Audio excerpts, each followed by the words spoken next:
तो साल 2025 भारत के लिए कैसा बीता, खासकर जब साल खत्म हो रहा था। चलिए आज हम उन्हीं बड़ी बड़ी घटनाओं पर एक नजर डालेंगे जिन्होंने साल के आखिर में देश को एक नई शक्ल दी। तो सवाल ये उठता है कि वो कौन सी बड़ी पहलें थीं, कौन से आर्थिक फैसले लिए गए, या फिर वो कौन सी टेक्नोलॉजी की दुनिया में छलांग थी जिसने 2025 में भारत की कहानी को एक नया मोड़ दिया। आइए इसी को समझते हैं। इस पूरी कहानी को समझने के लिए हम इसे 5 हिस्सों में देखेंगे। सबसे पहले राष्ट्रीय पहलों की बात करेंगे, फिर देखेंगे कि अर्थव्यवस्था में क्या चल रहा था। इसके बाद साइंस और टेक्नोलॉजी के फ्रंट पर नजर डालेंगे, फिर देखेंगे कि दुनिया में भारत की क्या जगह बन रही थी, और आखिर में कुछ जरूरी रिपोर्ट्स और रैंकिंग्स को भी समझेंगे। तो चलिए शुरू करते हैं पहले हिस्से से, राष्ट्रीय पहलें, यानी वो योजनाएं जो देश को अंदर से मजबूत बना रही हैं। ये जो एक बड़ी सी रकम दिख रही है, 482.85 करोड़ रुपए, ये कोई छोटी मोटी रकम नहीं है। ये पैसा ज्ञान भारत मिशन के लिए रखा गया है। ये एक बहुत बड़ा नेशनल डिजिटल लिटरेसी प्रोग्राम है जो 2024 से 2031 तक चलेगा, और इसका सीधा सा मकसद है देश के हर कोने में हर नागरिक को डिजिटल दुनिया के लिए तैयार करना।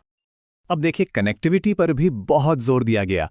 एक तरफ तो गुजरात और ओडिशा के बीच में नई अमृत भारत एक्सप्रेस शुरू हो गई, और दूसरी तरफ आप देख सकते हैं मराठवाड़ा से कर्नाटक तक, गोरखपुर से सिलीगुड़ी तक और वाराणसी से कोलकाता तक इन सभी नए ग्रीनफील्ड कॉरिडोर को हरी झंडी मिल गई। ये सब मिलकर देश के जो इकोनॉमिक कॉरिडोर्स हैं उन्हें और भी मजबूती से जोड़ने का काम करेंगे। अच्छा, सिर्फ जमीन पर ही नहीं, आसमान में भी कनेक्टिविटी बढ़ी। उड़े देश का आम नागरिक यानी UDAN स्कीम, इसने अपने 9 साल पूरे कर लिए। ये वही स्कीम है जिसने छोटे छोटे शहरों को हवाई रास्ते से जोड़ा और हवाई सफर को लाखों लोगों के लिए एक आम बात बना दिया। चलिए अब देश के अंदर की बातों से आगे बढ़ते हैं और अर्थव्यवस्था की नब्ज टटोलते हैं। देखते हैं कि इकोनॉमिक रफ्तार को बढ़ाने के लिए क्या क्या हुआ। ये एक और बड़ा आंकड़ा है, 24,634 करोड़ रुपए। सरकार ने 4 बड़ी रेलवे परियोजनाओं के लिए इतनी भारी भरकम रकम को मंजूरी दी।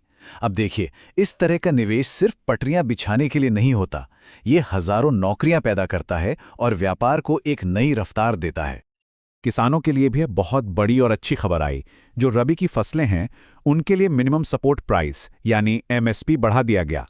आप देख सकते हैं, गेहूं पर 160 रुपए, जौ पर 170 रुपए और खासतौर पे कुसुम पर तो सीधे 600 रुपए प्रति क्विंटल की बढ़ोतरी हुई।